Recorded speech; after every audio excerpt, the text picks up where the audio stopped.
AFL. It's a sport that's been born and bred into Australian culture since the get-go. Every young boy marked into a tribe since birth, whether that be the brown and gold, the red, white and blue, or the black and white amongst many. But where are our girls? The sad reality is, AFL's always been a man's world. No matter how many hours women devote into shouting and sporting colours and donating and encouraging, we are not a part of football culture like men. It's time to play like a girl.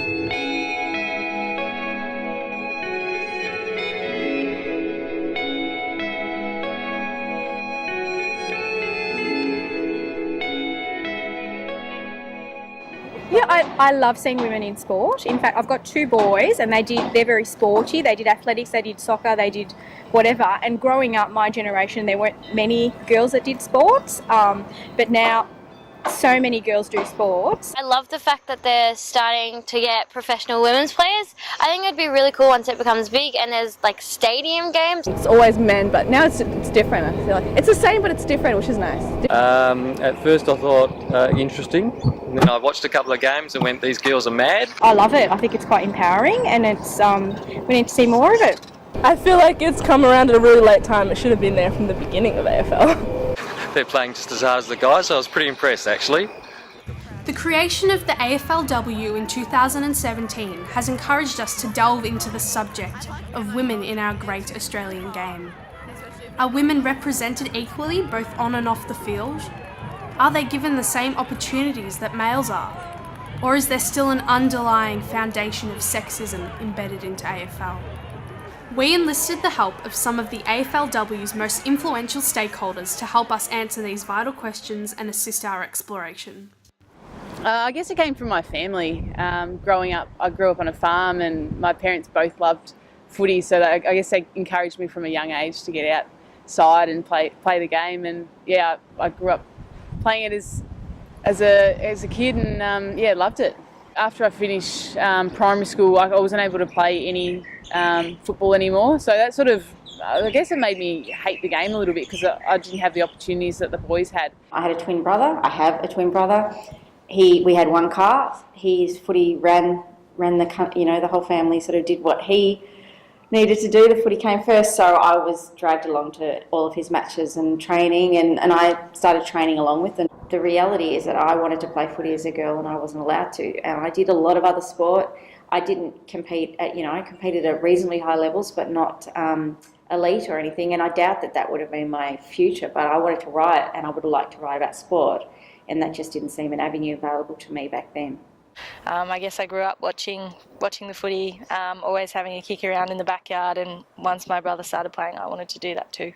I started playing football when I was 5, so it was the first sport I picked up, but then I had to stop playing when I was 14 because there wasn't any other competitions that I could play in. I've been really lucky growing up in a family that's really supportive of me playing football. My mum and dad and my brothers never put any limitations on me due to my gender. The women's competition's been amazing. I think it surprised a lot of people just how massive the response has been. Yeah, the excitement surrounding women's footy has just been incredible. I think from the moment we stepped out in round 1 and just the whole place was buzzing, and we just never could have imagined that it would be celebrated in this way.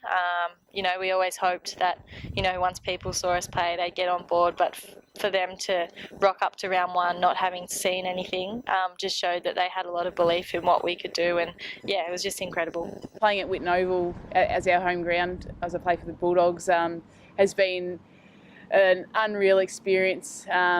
So loud there and the atmosphere is awesome. So for me it's been a really exciting experience, and I've still got 3 rounds to go, so hopefully there's big crowds again for us. I think the AFLW competition has a lot of room for improvement. I think obviously one of the big ones is going to be the scheduling. Having it in the hot months has been great in terms of not competing with the men's games for crowds and for membership. It's not sustainable though, so they are eventually going to have to bring it into the winter where it belongs. I think certainly in years to come they'll have more teams come into the competition. At this stage, probably 8's enough in terms of the talent pool that we have in Australia, but I think as girls, and now that we've got a pathway for girls to come through, we'll see a lot more teams coming into the competition, and hopefully, say in 10 years' time, we'll have all 16 sides represented. Growing up and playing with boys, you come across certain guys who think it's okay to make certain comments or whatever. You know, I've been told that I should be playing Auss kick when I was playing under 14s, and I actually broke that boy's foot. So at the end of the game, I was able to say, when I went up to shake his hand, I said, I don't think an Auss kicker would do that to you. So, you know, there's been little things along the way. I played cricket as well growing up, and I've never faced any discrimination at all. I know some girls that I've played footy with, they got told by the boys, oh, you shouldn't play anymore, you're a girl, and things like that. But for me, I was lucky enough that the boys were really supportive that I played with. Although most people encourage women in sport and support the introduction of the AFLW, it has taken over 100 years since women first hit the field for them to have their own AFL season. I just feel, honestly, that it's such a blokey world, that it was run by a lot of people who have been running it for a long, long time. The idea of having, you know, women on the hallowed soil of the MCG in footy boots was just, you know, it was just too big a mountain for some. I think, you know, women's football's been around for 100 years, but I guess it's always been seen as a secondary kind of thing compared to the men. So it's fantastic to see, you know, the AFL really taking a stance, and you know, the team they've got at the moment are really innovative, and they want to see women succeed in football, so it's really important. I guess the main challenges is that as female athletes, and not always the case, but for me, playing football, is I still have to work full time. So I'm a teacher, so trying to commit your full-time job to then training is quite difficult at times, and often you're quite tired. Like at the moment, we're training 3 times a week, and we don't finish training till 9:30, 10 o'clock sort of time, and then you're up again early for work. Well, the fact that there are girls playing, you are seeing, driving past Oval, seeing girls playing footy in jumpers with kits, you know, proper boots, and with goal umpires, and, you know, that there's actually sanctioned and organised sport available for football available for girls is massive. That just was unheard of. There were literally no girls teams. But my favourite thing is seeing mums and daughters out on the Oval. I'd never seen that until probably last year with those first, the last exhibition match that got so much attention. It was virtually the next day or the next couple of days that I walked out onto the Oval that I've been walking out onto for years, and seeing for the first time a mum and her daughter kicking the footy. It's super crucial for young girls, but not only young girls, but for young boys to have female role models, and to, you know, for them growing up now, it's just normal for girls to be playing footy or to girls to be playing sport.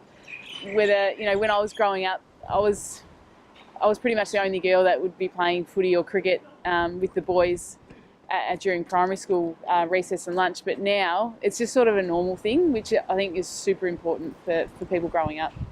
With the assistance of some of the country's most informed women on this subject, we concluded that unfortunately females are not yet seen equally in football. But the positivity of its supporters is what will grow the AFLW from the ground up and help it flourish into a diverse and inclusive game. We know that there is promise for women in sport, and we are excited to see what the future will hold for our girls in AFL.